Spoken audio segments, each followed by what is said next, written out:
¿Sabían ustedes que a los 82 años, una puede descubrir quién realmente la ama? Yo creí que lo sabía, pero estaba completamente equivocada. Mi nombre es Carmen Esperanza Ruiz, y durante décadas pensé que mi familia me valoraba, que mis sacrificios habían sido reconocidos, que el amor que di durante toda mi vida había sido correspondido. Qué ingenua fui, aunque ciega estuve durante tantos años. Pero a veces la vida nos da lecciones dolorosas que nos abren los ojos de una manera que jamás imaginamos. Mi historia comienza en una tarde de domingo aparentemente normal, cuando mi nieto de 23 años pronunció 5 palabras que cambiarían mi vida para siempre.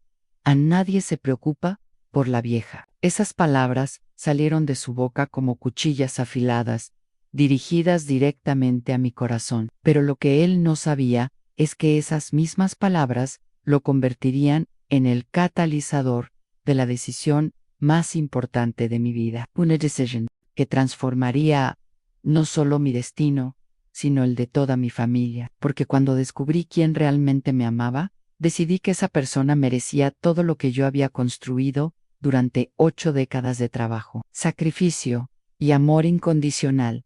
Permítanme llevarlos hasta el principio de esta historia, hasta el día en que mi mundo se desmoronó completamente. Era un domingo de octubre, uno de esos días en los que el sol entra suavemente por las ventanas de mi casa. Esa casa que construí junto a mi difunto esposo Rodrigo hace más de 50 años. Cada ladrillo de esas paredes guarda recuerdos de una vida dedicada a la familia. Cada rincón tiene historias de niños corriendo, de risas compartidas, de cenas navideñas llenas de amor y abundancia. Esa casa que durante décadas fue el refugio de todos mis hijos y nietos, donde las puertas siempre estuvieron abiertas para quien necesitara un hogar, un plato de comida caliente, o simplemente el abrazo de una abuela que nunca negó su amor. Pero ese domingo, esa misma casa sería testigo de la conversación que cambiaría mi percepción sobre todo lo que consideraba verdadero en mi vida.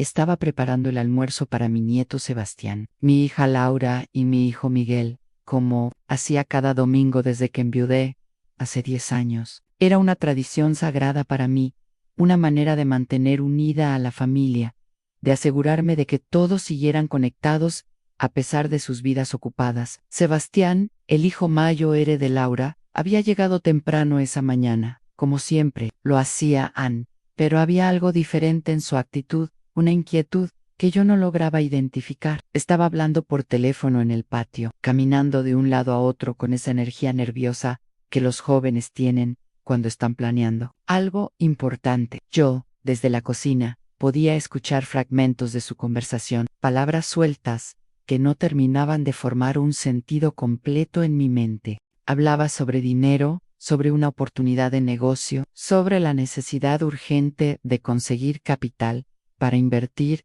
en algo que él describía como la oportunidad de su vida. Cuando terminé de preparar el guiso de pollo que tanto le gustaba, salí al patio para llamarlo a almorzar. Sebastián seguía hablando por teléfono, pero cuando me vio, se acercó. Me dio un beso rápido en la mejilla y me dijo que terminaría la llamada en un momento. Yo regresé a la cocina, pero algo en su tono de voz me inquietó. Había una urgencia, casi una desesperación, que no era normal en él. Sebastián siempre había sido el nieto consentido, el primero de los nietos, al que nunca le faltó nada. Desde pequeño, yo me aseguré de que tuviera las mejores oportunidades, de que estudiara en buenos colegios, de que nunca sintiera la necesidad económica que yo había experimentado en mi juventud. Incluso cuando se graduó de la universidad, fui yo quien le regaló su primer automóvil, quien le ayudó con el depósito de su apartamento, quien siempre estuvo ahí cuando necesitaba apoyo financiero.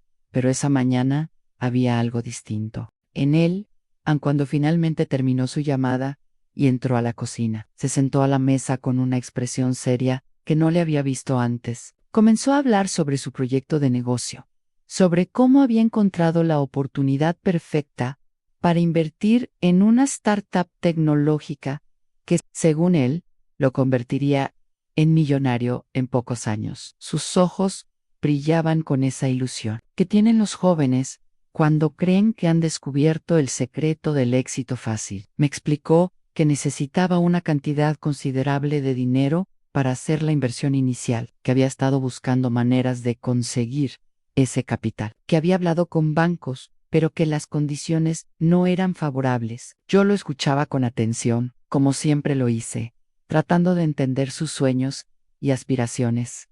Entonces, casi como si fuera la cosa más natural del mundo, comenzó a hablar sobre mi casa, sobre el valor que tenía en el mercado inmobiliario actual, sobre cómo los precios habían subido considerablemente en los últimos años. Me explicó que había consultado con algunos agentes inmobiliarios, que había investigado el valor de propiedades similares en el barrio, que había hecho cálculos detallados sobre cuánto dinero podríamos obtener si vendiéramos la casa. Yo lo miraba con creciente incredulidad, sin poder creer que estuviera sugiriendo que vendiera el hogar que había construido con tanto amor y sacrificio. Pero él continuó hablando, con esa lógica fría que a veces tienen los jóvenes cuando ven todo desde una perspectiva puramente económica.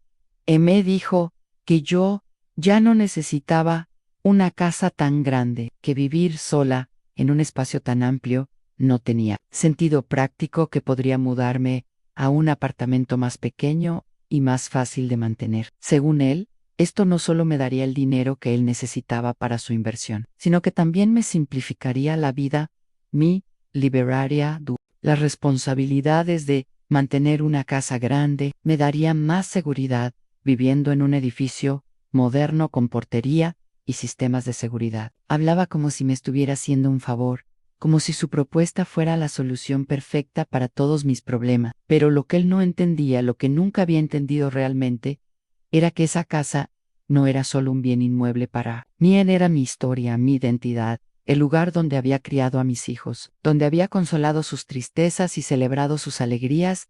Cuando terminó de exponer su plan, me quedé en silencio por un momento, tratando de procesar lo que acababa de escuchar. Le pregunté si había hablado con su madre sobre esta idea, si Laura sabía sobre sus planes. Él se encogió de hombros y me dijo que su madre estaba de acuerdo, que ella también pensaba que yo vivía en un espacio demasiado grande para mis necesidades. Eso me dolió profundamente, porque significaba que mi propia hija había estado discutiendo mi futuro a mis espaldas, tomando decisiones sobre mi vida sin consultarme. Pero lo que vino después fue aún peor, cuando le expliqué que no me sentía cómoda vendiendo mi casa, que ese lugar significaba demasiado para mí, que prefería buscar otras alternativas para ayudarlo con su proyecto.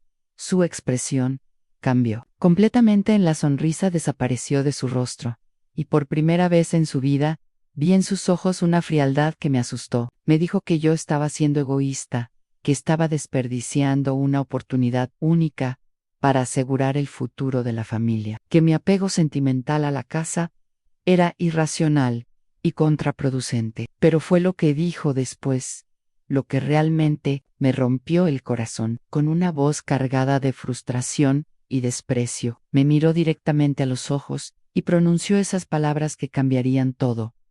A nadie se preocupa por la vieja. Mamá y el tío Miguel ya están cansados de tener que venir aquí todos los domingos. Todos estamos hartos de tener que fingir que nos importa lo que haces. Si no quieres ayudar a la familia cuando realmente lo necesitamos, entonces no veo por qué nosotros tenemos que seguir perdiendo nuestro tiempo contigo.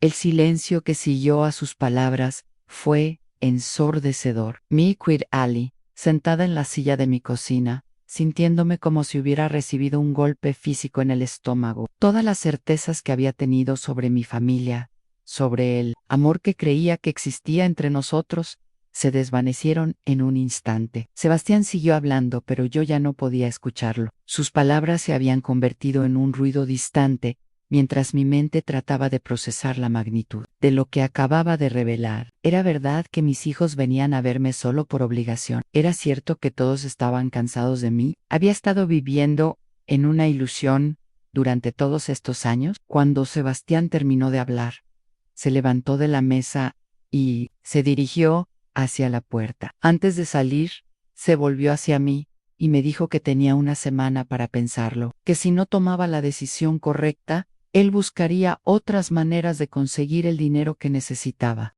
La amenaza implícita en sus palabras era clara. Si yo no cooperaba, perdería no solo a él, sino probablemente a toda la familia. Después de que se fue, me quedé sola en esa cocina que había sido testigo de tantas conversaciones familiares, pero nunca de una tan dolorosa como esa. El almuerzo que había preparado con tanto cariño se enfrió en los platos, intacto, como un símbolo de todo el amor que había dado y que aparentemente no había sido valorado esa tarde. Cuando Laura y Miguel llegaron para el almuerzo dominical, yo ya no era la misma persona. Los observé con nuevos ojos, buscando señales de la verdad que Sebastián había revelado. ¿Era cierto que venían solo por obligación? ¿Realmente estaban cansados de mí? Laura se quejó de que el almuerzo estuviera frío. Miguel apenas habló durante la comida, y ambos parecían estar viendo el reloj, como si estuvieran esperando el momento apropiado para irse. Detalles que antes había ignorado, justificado ahora, cobraban un significado completamente diferente. Cuando les pregunté sobre los planes de Sebastián, sobre si sabían de su propuesta, ambos evitaron mi mirada. Laura murmuró algo sobre que tal vez sería bueno que considerara opciones más prácticas, mientras Miguel simplemente asintió sin decir nada. Esa noche, después de que todos se fueron, me senté en mi sala, rodeada por las fotografías de toda una vida. Fotos de mi boda con Rodrigo, de mis hijos cuando eran pequeños, de graduaciones, cumpleaños, navidades, de todos los momentos importantes que habíamos compartido como familia. Pero ahora cada una de esas imágenes me parecía una mentira, una ilusión que yo había creado para convencerme de que era amada y valorada. Me pregunté cuánto tiempo habían estado fingiendo, cuando había comenzado a convertirme en una carga para ellos, en qué momento había dejado de ser su madre y abuela querida, para convertirme en una obligación incómoda. Poro en medio de esa oscuridad emocional. Comencé a recordar a alguien que realmente había estado a mi lado durante los momentos más difíciles de mi vida. Alguien que nunca había pedido nada a cambio, que había demostrado su amor con acciones constantes y desinteresadas. Esa persona era Esperanza, mi empleada doméstica, quien había estado conmigo durante los últimos 15 años. Esperanza, una mujer de 55 años, madre soltera, que había llegado a mi casa buscando trabajo cuando yo más lo necesitaba, justo después de que Rodrigo muriera y me quedara sola en esa casa grande que de repente me parecía demasiado vacía y silenciosa. Esperanza no era solo una empleada para mí, aunque técnicamente esa fuera su función. Era mi compañera diaria, mi confident, la persona que conocía mis rutinas, mis gustos, mis miedos y mis alegrías mejor. Cuando me enfermé de neumonía hace 3 años, fueron sus manos las que me cuidaron, las que me dieron las medicinas, las que me prepararon caldos nutritivos y me mantuvieron compañía durante las largas noches de fiebre. Cuando me fracturé la cadera hace 2 años, fue ella quien durmió en un colchón en el suelo de mi habitación para estar cerca, por si necesitaba ayuda durante la noche. Cuando me sentía triste y nostálgica, era ella quien se sentaba a mi lado para escuchar mis historias, para ver conmigo las telenovelas que tanto me gustaban, para compartir un café y una conversación que siempre lograba levantarme el ánimo en Esperanza. Tenía una hija, Sofía, una joven de 20 años, que estudiaba enfermería en la universidad. Sofía también había sido como una nieta para mí, una nieta verdadera, que me visitaba no por obligación, sino por cariño genuino. Cuando venía a la casa, siempre me preguntaba sobre mi salud, se interesaba por mis historias, me ayudaba con las tareas que me resultaban difíciles, nunca me pidió dinero, nunca me hizo sentir como una carga, nunca me trató como si fuera una molestia. Al contrario, siempre me decía que yo era como una segunda abuela para ella, que valoraba los consejos que le daba, que esperaba con ansias nuestras conversaciones. Mientras recordaba todos estos momentos, me di cuenta de que había estado tan enfocada en mi familia biológica, que había pasado por alto a las personas que realmente habían estado demostrando amor verdadero hacia mí. Esperanza y Sofía no tenían la obligación de amarme, no tenían vínculos de sangre conmigo, no esperaban ninguna herencia de mi parte. Sin embargo, me habían dado algo que mi propia familia aparentemente no, un amor incondicional, respeto genuino, y la certeza de que mi bienestar les importaba realmente durante los días siguientes. Observé todo con una perspectiva completamente nueva. Cuando Esperanza llegaba cada mañana, siempre me saludaba con una sonrisa genuina, me preguntaba cómo había dormido, si necesitaba algo especial ese día, me preparaba el desayuno exactamente como me gustaba, sin que yo tuviera que me contaba sobre su día, sobre las preocupaciones que tenía con Sofía, sobre sus planes para el futuro. Hablábamos como dos amigas, como dos mujeres que habían aprendido a confiar la una en la otra a lo largo de los años. Cuando Sofía venía a visitarme, siempre me traía pequeños detalles, una revista que pensaba que me gustaría, unas flores que había recogido en su camino, una foto que había tomado de algo que le recordaba a mí. Me contaba sobre sus estudios, sobre sus sueños de convertirse en enfermera, sobre cómo quería ayudar a personas mayores como yo. Me pedía consejos sobre sus relaciones, sobre las decisiones importantes que tenía que tomar. Me hacía sentir útil, valorada, como si mi experiencia de vida tuviera valor para alguien. Era un contraste dramático con las visitas de mi familia. Cuando Laura venía, siempre parecía tener prisa, siempre tenía algo más importante que hacer. Miguel apenas hablaba, y cuando lo hacía, era para quejarse de su trabajo, de su esposa, de sus problemas financieros. Sebastián había dejado de venir completamente después de nuestra conversación del domingo. Ninguno de ellos me preguntaba realmente cómo estaba, qué necesitaba, qué pensaba o sentía. Habían reducido nuestras interacciones a obligaciones familiares que cumplían con la menor energía posible. Fue entonces cuando comencé a formar el plan que cambiaría todo. Si mi familia me veía como una carga, como alguien de quien tenían que deshacerse para poder acceder a mi dinero, entonces yo tomaría el control de mi propia vida y de mi propio destino. Decidí que las personas que realmente me amaban y me valoraban deberían ser las beneficiarias de todo lo que yo había construido durante mi vida. Pero antes de tomar una decisión final, necesitaba estar completamente segura de lo que había descubierto sobre mis hijos y mi nieto. Decidí hacer una prueba. Les dije a Laura y Miguel que había estado pensando en la propuesta de Sebastián, que tal vez tenía razón sobre vender la casa. Les conté que había hablado con un agente inmobiliario, que había obtenido una evaluación de la propiedad, que estaba considerando seriamente la idea de mudarme a un apartamento más pequeño. La reacción de ambos fue reveladora. En lugar de preguntarme si eso era realmente lo que yo quería, si me sentiría cómoda con el cambio, si había considerado todas las implicaciones emocionales de dejar mi hogar. Sus ojos se iluminaron con una codicia que me resultó repugnante. Laura inmediatamente comenzó a hablar sobre apartamentos que había visto en línea, sobre cómo podríamos organizar la mudanza, sobre qué muebles serían apropiados para un espacio más pequeño. Miguel, por su parte, comenzó a hacer cálculos sobre el dinero que quedaría disponible después de comprar el apartamento, sobre cómo ese dinero podría invertirse para generar ingresos adicionales. Ninguno de los dos se molestó en preguntarme cómo me sentía al respecto, si tenía miedo de dejar mi hogar, si necesitaba apoyo emocional durante lo que sería una transición muy difícil para mí.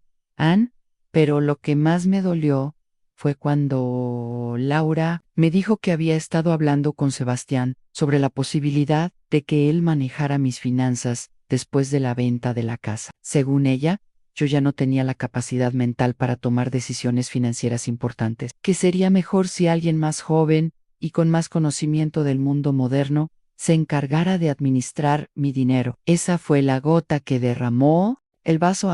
No solo querían deshacerse de mí y de mi casa, sino que también querían controlar mi dinero, tratarme como si fuera un incapaz mental que no podía tomar sus propias decisiones.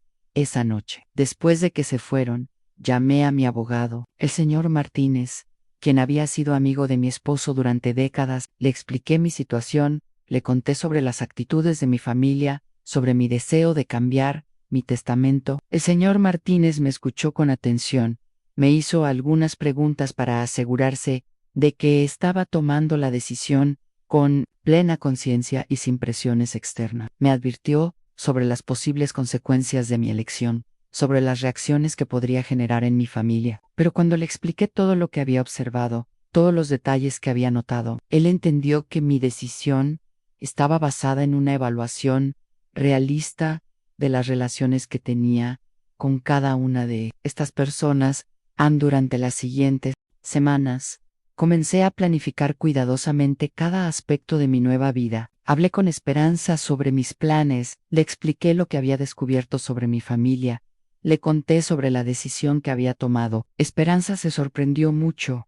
Trató de convencerme de que tal vez estaba siendo demasiado drástica, que tal vez mis hijos realmente me amaban, pero simplemente no sabían cómo expresarlo. Pero yo ya había tomado mi decisión, y le expliqué que ella y Sofía habían demostrado ser mi verdadera familia, las personas que realmente se preocupaban por mi bienestar. Le conté a Esperanza que había decidido dejarle la casa y la mayor parte de mi dinero en mi testamento. Ella se echó a llorar, me dijo que no podía aceptar tal generosidad, que no se sentía digna de recibir tanto de mí, pero yo le expliqué que precisamente esa reacción confirmaba por qué había tomado la decisión correcta. Una persona que realmente merece algo nunca se siente con derecho a recibirlo, mientras que aquellos que se sienten con derecho a todo raramente lo merecen. También le expliqué que quería que Sofía pudiera terminar sus estudios sin preocupaciones financieras, que quería asegurarme de que tuviera las mejores oportunidades para construir su carrera como enfermera. Sofía había mencionado en varias ocasiones que soñaba con especializarse en cuidados geriátricos, que quería dedicar su vida a ayudar a personas mayores. Eso me parecía perfecto, una manera de asegurar que el amor y el cuidado que ella me había dado pudieran extenderse a muchas otras personas que lo necesitaran. Pero mi plan no era simplemente cambiar mi testamento y esperar a morir para que mi familia descubriera mi decisión. Quería que supieran en vida las consecuencias de sus acciones, que entendieran que habían perdido no solo mi confianza, sino también mi herencia, debido a su propia codicia y falta de amor genuino. Decidí que organizaría una reunión familiar para comunicarles mi decisión, pero antes quería asegurarme de que todos los aspectos legales estuvieran perfectamente organizados. Trabajé con el señor Martínez para crear un testamento hermético que no pudiera ser impugnado fácilmente. Documentamos todas las razones de mi decisión. Incluimos testimonios de personas que habían observado las actitudes de mi familia hacia mí. Recopilamos evidencia de todo lo que había sucedido. También establecimos un fondo fiduciario para asegurar que Sofía pudiera continuar sus estudios sin interrupciones, y otro fondo para garantizar que Esperanza tuviera seguridad financiera durante el resto de su vida. Además, decidí que no solo les daría la casa y el dinero, sino que también les daría algo más, a la oportunidad de demostrar que eran capaces de administrar responsablemente lo que habían recibido. Establecí ciertas condiciones en el testamento, como que Esperanza debía mantener la casa en buenas condiciones, que Sofía debía completar sus estudios y trabajar como enfermera durante al menos 5 años, que ambas debían contribuir regularmente a organizaciones benéficas que ayudaran a personas mayores. Estas condiciones no eran cargas, sino maneras de asegurar que mi legado continuara generando amor y cuidado en el mundo cuando todos los aspectos legales estuvieron listos. Programé la reunión familiar. Invite a Laura, Miguel y Sebastián a cenar en mi casa un viernes por la noche. Les dije que tenía algo importante que discutir con ellos, que había tomado algunas decisiones sobre mi futuro que quería compartir. Todos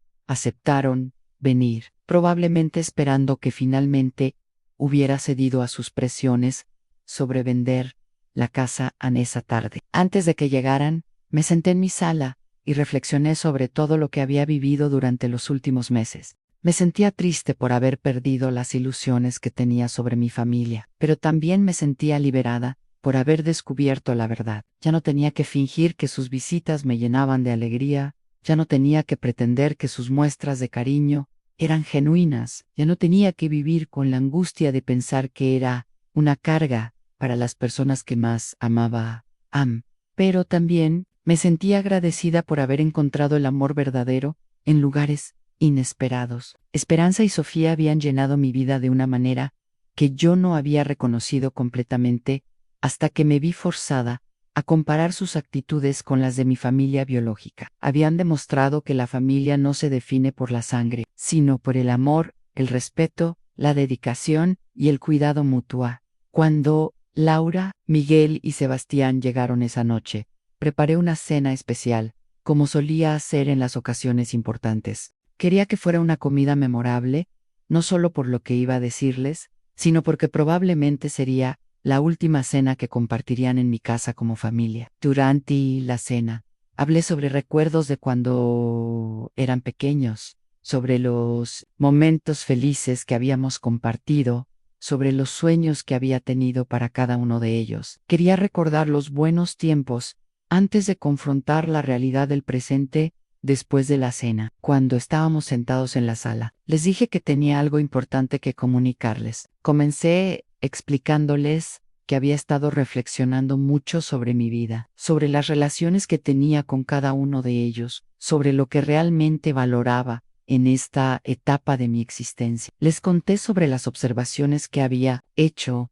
sobre las cosas que había notado, sobre las conversaciones que había escuchado. Vi cómo sus expresiones cambiaban gradualmente, cómo comenzaban a entender que yo sabía más de lo que ellos pensaban. Entonces, les hablé sobre Esperanza y Sofía, sobre cómo habían demostrado ser mi verdadera familia durante todos estos años. Les expliqué que había tomado la decisión de cambiar mi testamento, que había decidido dejar la casa y la mayor parte de mi dinero a las personas que realmente me habían demostrado amor y cuidado. La reacción inicial fue de shock completo. Se quedaron en silencio por varios minutos, como si no pudieran procesar lo que acababan de escuchar.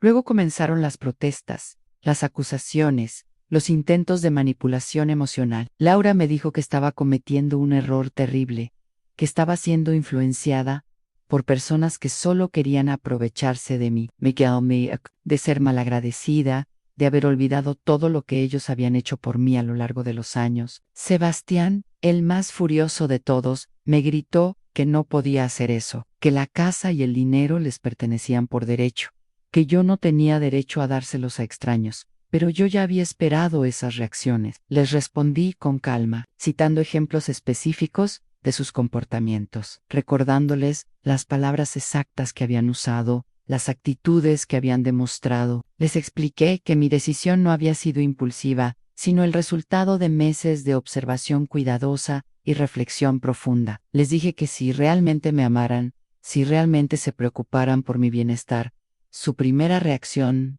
habría sido preguntarme si era feliz con mi decisión, no atacarme por haber elegido reconocer a las personas que me habían demostrado amor verdadero. La discusión se prolongó durante horas. Hubo lágrimas, gritos, acusaciones mutuas, intentos de chantaje emocional. Sebastián amenazó con impugnar el testamento. Laura me suplicó que reconsiderara mi decisión. Miguel trató de convencerme de que estaba siendo manipulada, pero yo me mantuve firme en mi posición. Les expliqué que mi decisión era final, que todos los aspectos legales ya estaban resueltos, que no había nada que pudieran hacer para cambiar mi testamento. Finalmente, cuando se dieron cuenta de que no lograrían hacerme cambiar de opinión, comenzaron a mostrar su verdadero carácter. Sebastián me dijo que si esa era mi decisión, él no tenía nada más que hacer conmigo, que no volvería a visitarme, que no se preocuparía por lo que me pasara. Laura me acusó de ser una mujer cruel y egoísta, que estaba destruyendo a la familia por capricho. Miguel simplemente se levantó y se dirigió hacia la puerta sin decir nada más. Antistus. Sebastián se volvió hacia mí y me dijo las palabras que confirmaron definitivamente que había tomado la decisión correcta. Espero que seas feliz con tus nuevas hijas, porque nosotros ya no existimos para ti, y tú ya no existes para nosotros. Esas palabras, pronunciadas con tanto veneno y desprecio, me dolieron profundamente, pero también me liberaron. Ya no tenía que fingir que existía amor donde claramente no lo había. Ya no tenía que vivir con la ilusión de que era valorada por personas que solo veían en mí una fuente de dinero. Después de que se fueron, me quedé sola en mi casa. Pero por primera vez, en mucho tiempo, no me sentía sola. Sabía que al día siguiente, Esperanza llegaría como siempre, con su sonrisa genuina y su preocupación sincera por mi bienestar. Sabía que Sofía vendría a visitarme el fin de semana, trayendo historias de sus estudios y pidiendo consejos sobre su vida. Sabía que tenía una familia real, una familia elegida, una familia que me amaba no por obligación o por interés, sino por cariño verdadero. En los días siguientes, mi vida cambió completamente. Mis hijos y mi nieto no volvieron a contactarme, tal como habían prometido. No hubo llamadas telefónicas, no hubo mensajes, no hubo intentos de reconciliación. Fue como si hubiera muerto. Para ellos, como si los 82 años que habíamos compartido no hubieran significado nada. Eso me dolió, por supuesto, pero también me confirmó que había tomado la decisión correcta. Si realmente me hubieran amado, habrían luchado por mantener la relación, habrían tratado de entender mis razones, habrían hecho un esfuerzo por demostrar que podían cambiar. Pero también hubo cambios positivos. Esperanza y Sofía, al saber que ahora eran oficialmente mi familia, comenzaron a tratarme con un cuidado aún mayor, si eso era posible. Sofía empezó a visitarme con más frecuencia, no porque sintiera que tenía que hacerlo, sino porque quería pasar tiempo conmigo. Me contaba sobre sus clases en la universidad, sobre los pacientes que atendía durante sus prácticas, sobre los profesores que admiraba. Me pedía consejos sobre cómo tratar con personas mayores que estaban pasando por momentos difíciles, cómo brindarles no solo cuidado médico, sino también apoyo emocional. Esperanza, por su parte, comenzó a verme no solo como su empleadora, sino como la madre que había perdido cuando era joven. Me contaba sobre su infancia en el campo, sobre los sacrificios que había hecho para darle una buena educación a Sofía, sobre sus sueños de tener una casa propia algún día. Ahora, gracias a mi decisión, ese sueño se había convertido en realidad de una manera que ella nunca habría imaginado. Juntas, comenzamos a crear nuevas tradiciones familiares. Los domingos, en lugar de preparar almuerzos para personas que venían por obligación, cocinábamos juntas, comidas que realmente disfrutábamos. Esperanza me enseñó recetas de su región natal, platos tradicionales que tenían historias familiares detrás de cada ingrediente. Sofía nos contaba sobre sus estudios, sobre los casos médicos que había observado, sobre las técnicas de cuidado que estaba aprendiendo. Eran conversaciones llenas de vida, de planes futuros, de esperanza genuina. También comenzamos a salir juntas más a menudo. Íbamos al mercado, visitábamos museos, asistíamos a obras de teatro en el Centro Cultural del barrio Esperanza Y. Sofía me presentaron a sus amigos, a sus vecinos, a personas que me recibieron con cariño y respeto. Descubrí que tenía una vida social que no dependía de las visitas obligatorias de mi familia biológica. Tenía personas que realmente querían pasar tiempo conmigo, que valoraban mis opiniones, que se interesaban por mis experiencias. A uno de los momentos más emotivos de esta nueva etapa de mi vida fue cuando Sofía me pidió que la acompañara a su graduación de enfermería. Me dijo que quería que yo estuviera allí como su abuela, que mi presencia significaría más para ella que cualquier regalo que pudiera recibir. Ese día, sentada en el auditorio de la universidad, viendo a Sofía recibir su diploma, me sentí más orgullosa que nunca, no solo por sus logros académicos, sino porque sabía que había contribuido a hacer posible ese momento, que mi apoyo había sido parte del camino que la llevó hasta ahí, después de la ceremonia. Cuando estábamos celebrando en un restaurante, Sofía me agradeció por haber creído en ella, por haber apoyado sus sueños, por haberle dado la oportunidad de estudiar sin preocupaciones financieras. Me dijo que quería dedicar su carrera a cuidar personas mayores, que quería ser para otros lo que yo había sido para ella, una fuente de amor, sabiduría y apoyo incondicional. Esas palabras me llenaron de una satisfacción que nunca había sentido con los logros de mis propios hijos. Mientras tanto, ocasionalmente recibía noticias indirectas sobre mi familia biológica. Supe que Sebastián había conseguido dinero de otras fuentes para su proyecto de inversión, pero que el negocio había fracasado completamente, dejándolo con deudas considerables. También supe que Laura había tenido problemas matrimoniales, que había necesitado apoyo emocional y financiero durante su divorcio. Miguel había perdido su trabajo y estaba pasando por dificultades económicas. En otras circunstancias, habría corrido a ayudarlos, habría abierto mi casa y mi corazón para apoyarlos durante estos momentos difíciles, pero ahora sabía que mi ayuda habría sido recibida como una obligación, no como un gesto de amor.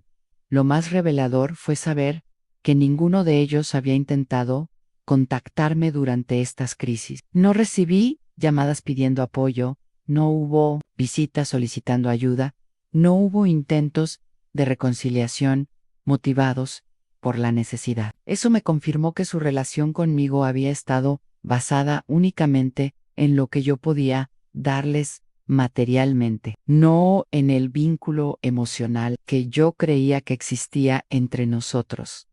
Pero también supe que hablaban mal de mí con otros familiares, que habían creado una versión de la historia en la que yo era una mujer senil, que había sido manipulada por empleadas ambiciosas. Contaban que Esperanza y Sofía me habían lavado el cerebro, que me habían aislado de mi familia, que se habían aprovechado de mi edad para obtener mi dinero. Esas acusaciones me dolieron, pero también me mostraron hasta qué punto eran incapaces de aceptar la responsabilidad de sus propias acciones. Decidí que quería dejar un registro completo de mi historia, no solo para justificar mis decisiones, sino para que otras personas en situaciones similares pudieran aprender de mi experiencia. Comencé a escribir un diario detallado de todo lo que había vivido, documentando cada conversación, cada comportamiento, cada momento que había influido en mi decisión. Quería que quedara claro que mi elección había sido racional, bien pensada y basada en evidencia concreta, no en manipulación o deterioro mental. También decidí que quería usar mi experiencia para ayudar a otras personas mayores que podrían estar pasando por situaciones similares. Comencé a participar en grupos de apoyo para adultos mayores, donde compartía mi historia y escuchaba las experiencias de otros. Descubrí que mi situación no era única, que muchas personas de mi edad habían experimentado la transformación de sus familias biológicas en grupos de personas interesadas únicamente en sus herencias. En estos grupos conocí a personas que habían tomado decisiones similares a la mía, que habían elegido reconocer como familia a las personas que realmente las cuidaban y las amaban. También conocí a personas que habían decidido seguir manteniendo las relaciones familiares a pesar de la falta de amor genuino, y pude ver las diferencias en sus niveles de felicidad y satisfacción personal.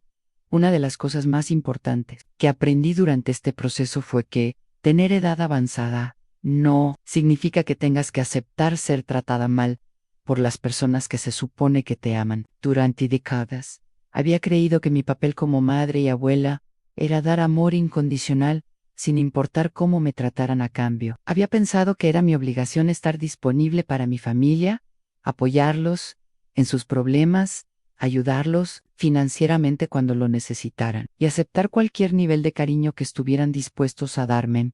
Pero ahora entendía que las relaciones saludables requieren reciprocidad, que el amor verdadero se demuestra con acciones consistentes, no con palabras vacías o gestos obligatorios. Había aprendido que merecía ser tratada con respeto, que mi tiempo y mi energía tenían valor, que mis sentimientos y necesidades eran importantes. Había descubierto que podía elegir con quién compartir mi vida, que podía crear mi propia definición de familia basada en el amor real, no en las expectativas sociales. 2 años después de mi decisión, mi vida había cambiado completamente. Esperanza había terminado de pagar todas sus deudas y había comenzado a hacer mejoras en la casa, siempre consultándome sobre cada cambio, siempre asegurándose de que yo estuviera cómoda con las modificaciones. Sofía había terminado su carrera con honores y había conseguido trabajo en un hospital que se especializaba en cuidados geriátricos. Había comenzado a ahorrar dinero para hacer una maestría en gerontología, con el objetivo de convertirse en una especialista en el cuidado de personas mayores. Pero lo más importante era que las tres habíamos formado una familia real. Celebraba cumpleaños, navidades, días festivos, siempre con alegría genuina. Compartíamos preocupaciones, alegrías, planes futuros. Cuando me enfermé con gripe el invierno pasado, Esperanza y Sofía se turnaron para cuidarme, no porque fuera su obligación, sino porque se preocupaban genuinamente por mi bienestar. Cuando Sofía tuvo problemas con su novio, vino a pedirme consejo y pasamos horas hablando sobre relaciones, sobre lo que realmente importa en el amor, sobre cómo reconocer cuando alguien te valora realmente. Ann también había comenzado a recibir cartas ocasionales de algunos familiares lejanos que habían escuchado mi historia a través de los comentarios negativos de mis hijos. Sorprendente. Muchos de estos parientes me escribían para decirme que admiraban mi valentía, que entendían mi decisión, que habían observado comportamientos similares en sus propias familias. Algunos me contaron sus propias historias de desilusión familiar, de descubrimientos dolorosos, sobre las motivaciones reales de sus seres queridos. Una de estas cartas me impactó particularmente. Era de mi prima Clemencia, una mujer de mi edad que vivía en otra ciudad. Me escribió para contarme que había pasado por una experiencia similar con sus hijos, que había decidido donar la mayor parte de su dinero a organizaciones benéficas, en lugar de dejárselo a una familia que solo la veía como una fuente de ingresos. Me dijo que mi historia le había dado el valor para tomar decisiones que había estado considerando durante años, pero que no se había atrevido a implementar por miedo a la reacción de su familia. Estas conexiones me hicieron darme cuenta de que mi experiencia podría ser útil para muchas otras personas. Decidí que quería escribir un libro sobre mi historia, no solo para documentar mi experiencia personal, sino para ofrecer orientación a otras personas mayores que podrían estar enfrentando situaciones similares. Quería que supieran que no estaban solas, que era posible tomar decisiones difíciles pero correctas, que merecían ser amadas y respetadas, independientemente de su edad. Trabajé durante meses escribiendo mi libro, con la ayuda de Sofía, quien me ayudó a organizar mis pensamientos y a expresar mis ideas de manera clara. Esperanza también contribuyó, compartiendo su perspectiva sobre nuestra relación, sobre cómo había evolucionado durante los años, sobre lo que significaba para ella ser considerada familia. El libro se convirtió en un proyecto familiar, una manera de documentar no solo mi historia, sino la historia de cómo tres mujeres de diferentes generaciones habían encontrado amor y apoyo mutuo cuando el libro fue publicado. Recibí de cartas de lectores que habían encontrado inspiración en mi historia. Muchas eran de personas mayores que habían reconocido patrones similares en sus propias familias, que habían comenzado a cuestionar relaciones que habían dado por sentadas. Otras eran de cuidadores profesionales que habían desarrollado vínculos emocionales fuertes con las personas a las que cuidaban, que habían experimentado el amor genuino que puede desarrollarse entre personas que no tienen vínculos de sangre. Pero las cartas que más me conmovieron fueron las de personas jóvenes que habían leído mi libro y habían decidido evaluar sus propias relaciones con sus padres y abuelos. Algunos escribieron para decirme que mi historia les había hecho darse cuenta de que habían estado dando por sentado el amor de sus mayores, que habían estado tratando a sus familiares como obligaciones en lugar de como personas valiosas, con sentimientos y necesidades propias. Uno de estos lectores jóvenes me escribió una carta particularmente emotiva. Era un hombre de 30 años que me contó que había estado tratando a su abuela exactamente como Sebastián me había tratado a mí, viendo en ella solo una fuente potencial de ayuda financiera, visitándola por obligación, sin interesarse realmente por su bienestar emocional. Después de leer mi libro, había decidido cambiar completamente su relación con ella. Había comenzado a visitarla con más frecuencia, a preguntarle sobre su vida, a escuchar sus historias, a tratarla como la persona valiosa que era. Anne contó que su abuela había notado el cambio inmediatamente, que había comenzado a florecer emocionalmente al sentir que alguien realmente se interesaba por ella como persona. Me dijo que se había dado cuenta de que había estado desperdiciando años de oportunidades para conocer realmente a su abuela, para aprender de su sabiduría, para crear recuerdos genuinos juntos. Su carta me llenó de esperanza, porque me mostró que mi experiencia podría ayudar a prevenir que otras familias pasaran por lo mismo que había pasado la mía. 3 años después de mi decisión, recibí una llamada inesperada. Era Laura, mi hija, quien había roto el silencio después de todo este tiempo. Su voz sonaba diferente, más humilde, más madura. Me dijo que había leído mi libro, que había estado reflexionando sobre todo lo que había pasado, que quería hablar conmigo. Accedí a verla, pero le dejé claro que nuestro encuentro no cambiaría las decisiones que había tomado.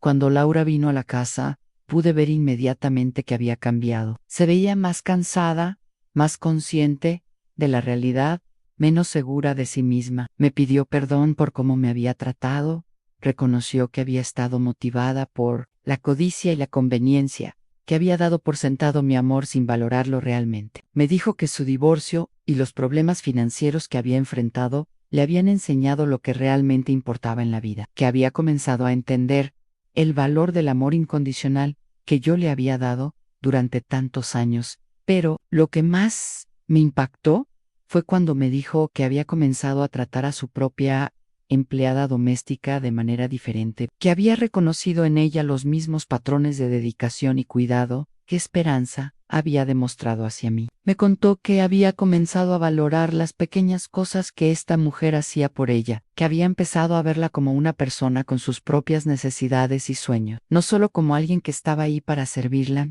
Escuché todo lo que Laura tenía que decir, y aunque aprecié sus disculpas, le expliqué que mi decisión había sido definitiva. Le dije que me alegraba saber que había aprendido de la experiencia, que había crecido como persona, que había desarrollado una perspectiva más madura sobre las relaciones humanas. Pero también le expliqué que las consecuencias de nuestras acciones a veces son permanentes, que no siempre podemos deshacer el daño que hemos causado. Él le conté sobre la nueva vida que había construido con Esperanza y Sofía, sobre la felicidad que había encontrado en relaciones basadas en el amor genuino, sobre los proyectos que tenía para el futuro. Le mostré las cartas que había recibido de lectores, los testimonios de personas que habían encontrado inspiración en mi historia, las evidencias de que mi experiencia había tenido un impacto positivo en la vida de muchas personas. A Laura se fue esa tarde con una expresión de tristeza, pero también con una comprensión más profunda de lo que había perdido. No era solo el dinero o la herencia lo que había perdido,